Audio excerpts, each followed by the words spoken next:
Kelly from Cards by Christine here with you on a Technique Thursday to share with you mirror stamping. So, by now, you may have seen this card.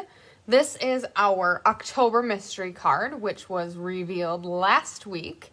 If you are unfamiliar with Mystery Card Night, it is a great time and you will have to check it out.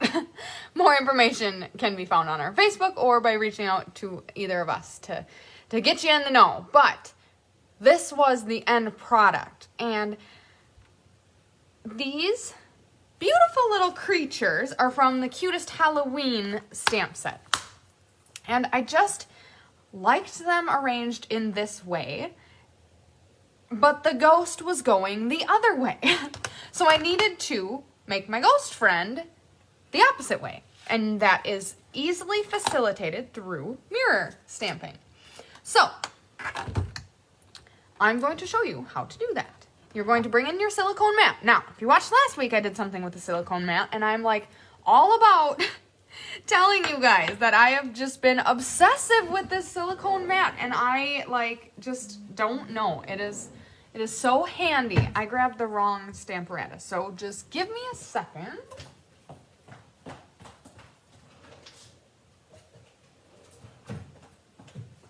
Okay, so these stamps are photopolymers, so I needed my little mat. Okay, so I need to set up my stamparatus with my little ghost friend, and then put down my silicone mat. Now, I'm going to stamp my ghost onto the silicone.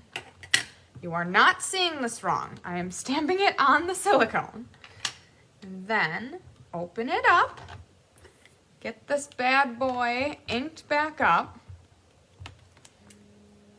and then put your piece of paper down,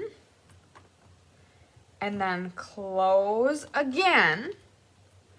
Now the magic happens. So, look at that. You have your mirrored. So here is the right way ghost. But he pushed onto your paper that pushed into your silicone mat that made your backwards ghost, which is the way you want it. Now, you could have done this as well with the face, but in my opinion, the face didn't need to go forward or backwards. It really is kind of a mirror image of itself. So then I just added the face in. And again, you could do the same on this side. So just to show you a little bit, this is the correctly stamped image, the way that the stamp was designed. This is the other way. It's not as crisp, it's not as clear. So on very detailed stamps, it likely will not work quite as well. This stamp is not detailed by any means. It's just an outline of a ghost. So, you'll have to play around with it, kind of get used to the technique itself and how it works, and then recognize that it may or may not work well with all stamps. But it is so cool, and I thought it was really nifty to be able to create the ghost I needed to make the design I had in mind. Now, to finish off this mystery card, I did the skeleton on smoky slate, I think, and then the cat white embossed on black, stamped the little spiders in Memento and Hey Boo in Old Olive. That was then all put on this basic white, which is matted onto basic black. Then I have the grosgrain ribbon coming off the side with the lamb technique, and then 3 sheets of this awesome DSP from Cutest Halloween.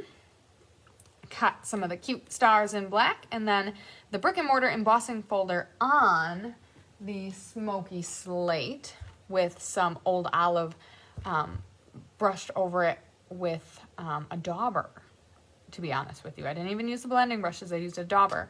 Then we've got a basic black card base and double matted inside with Old Olive and basic white with a couple cutesy little stamps on it as well. Now this time the ghost on the inside is flying the right way. So that is how I made this mystery card using the mirror technique. So mirror technique is a really easy, very, very easy technique, and it works not only to mirror the image, but also I've seen a lot of people do this to mirror it like up and down and create like a reflection for ice. So very, very cool.